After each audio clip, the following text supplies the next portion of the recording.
Bonjour à tous, le document de travail pour l'étape continentale du Synode, une conférence sur le leadership des femmes à l'UNESCO et Monseigneur Gallagher en Algérie, c'est dans SIC et ça commence maintenant. Élargis l'espace de ta tente. Cette exhortation à plus d'inclusivité dans l'Église est le cœur du document de travail pour l'étape continentale du Synode. Le texte de 46 pages a été publié ce jeudi 27 octobre par le secrétariat général du Synode. Ce document, qui fera office de feuille de route pour la nouvelle étape du chemin synodal, met en lumière le travail effectué au niveau diocésain dans le monde entier. S'il note quelques résistances, notamment la faible participation des jeunes dans le processus, il invite à un chemin de conversion vers une église synodale. À la lecture brillante de toutes ces synthèses, c'est vraiment un cri, on peut dire, un grand désir d'une église qui soit plus accueillante, plus ouverte, qui écoute vraiment tout le monde, une église plus inclusive, en particulier pour ceux qui se sentent parfois sur les marges ou pas bien écoutés, les femmes, les jeunes, les personnes divorcées remariées, les personnes plus pauvres dans la société. Prochaine étape, chaque continent va à présent convoquer une assemblée ecclésiale afin de travailler sur ce document en vue de la rédaction de l'Instrumentum Laboris prévu pour juin 2023. Dans l'affaire Sentier, c'est au tour du diocèse de Luçon, où il avait été évêque entre 2001 et 2007, de lancer un appel à témoignages. Dans un communiqué mercredi, Monseigneur Jacquelin demande aux personnes victimes de se manifester auprès de la cellule d'écoute en vue d'une reconnaissance des faits subis. L'évêque de Luçon réagit après la découverte de nouvelles victimes qui se sont signalées auprès de Monseigneur Lebrun, archevêque de Rouen, depuis les premières révélations le 14 octobre dernier.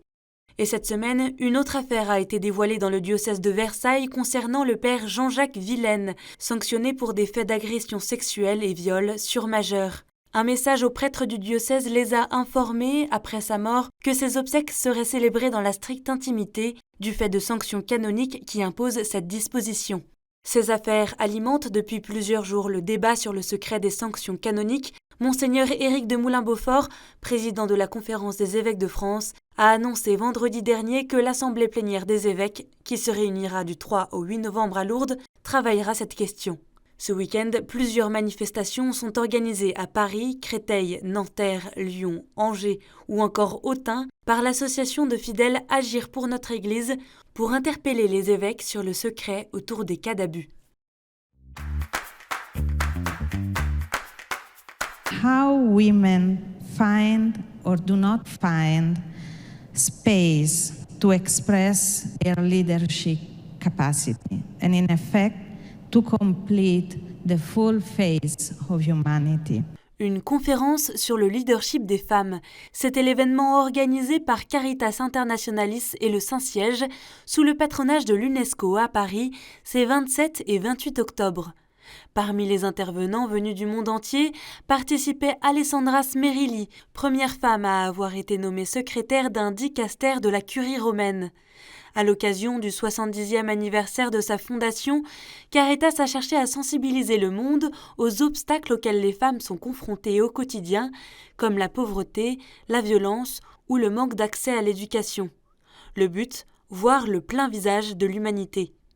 Le cardinal Pietro Parolin, secrétaire d'État du Saint-Siège, a insisté sur le nécessaire rapport de collaboration et de co-responsabilité entre hommes et femmes. The central point that allows us to speak appropriately of the leadership of women draws primarily from their innate capacity to give life, to make others be, and to take care of them, making present to the world that necessary relationship of collaboration and co-responsibility between men and women, which must also be able to manifest itself in the Church. It is a matter of integrating the woman as a figure of the Church, and of thinking of the Church with the category of a woman. Ti supplichiamo anche con l'intercessione del nostro amatissimo Cattolico Patriarca di concederci questa speciale grazia di beatificazione te lo chiediamo in tutta umiltà e piena fiducia. L'Église arménienne catholique est en fête. Ce vendredi, en la basilique Saint-Jean de Latran à Rome, s'est ouvert officiellement le procès de béatification du cardinal Grégoire Bedros XV Agagianian, grande figure de l'Église catholique arménienne, dont il fut le patriarche de 1937 à 1962.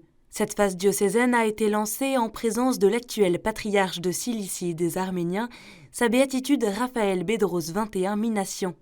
Des études ont été rédigées pour reconstituer la biographie du cardinal né en Géorgie, dans l'Empire russe, un homme dont l'humilité et l'aide aux plus démunis ont marqué l'Église, le seul cardinal d'une Église orientale qui fut papabilé lors des conclaves de 1958 et 1963.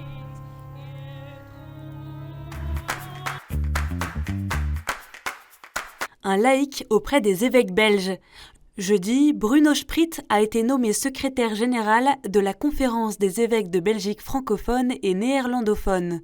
Âgé de 35 ans, ce père de 2 enfants est titulaire de 2 masters en théologie et sciences religieuses et est très engagé dans le processus synodal. Son rôle sera d'assurer la mise en œuvre des décisions prises par les évêques de Belgique lors des conférences épiscopales.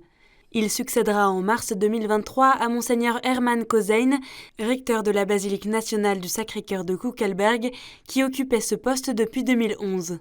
Je pense qu'il faut être clair, c'est un enjeu majeur et donc dans toute cette ambiance de la synodalité et aussi de ce que le pape fait à Rome, il y a un certain nombre de laïcs qui sont nommés à des postes importants et il est clair que l'ordination sacerdotale n'est pas requise pour exercer ce type de profession. Je pense que comme déjà tous les évêques sont prêtres et que un des porte-parole est prêtre, je pense qu'il y a assez de prêtres autour de la table et donc avoir une personne laïque et l'autre porte-parole néerlandophone est aussi un laïc, avoir 2 personnes laïques autour de la table, cela peut que enrichir les échanges. Les 25 et 26 octobre, le secrétaire chargé des relations avec les États, Monseigneur Gallagher, était en visite à Alger. À l'occasion des 50 ans de relations diplomatiques entre le Saint-Siège et l'Algérie, le chef de la diplomatie vaticane a rencontré le président Abdelmadjid Tebboune, mais aussi le recteur de la Grande Mosquée d'Alger. Il s'est ensuite rendu au monastère de Tibirine, lieu de l'assassinat des 7 moines trappistes par des islamistes en 1996. À l'Église catholique en Algérie, Monseigneur Gallagher a confié sur sa visite à Tibirine « J'ai vu le visage attirant de la paix. Je pense qu'il est important qu'en tant que croyants d'une religion, nous cultivions l'amitié qui se présente avec ceux d'une autre grande religion, a-t-il ajouté. C'est ce qui apporte la stabilité, la sécurité et en fin de compte, c'est ainsi que nous construisons le royaume de Dieu.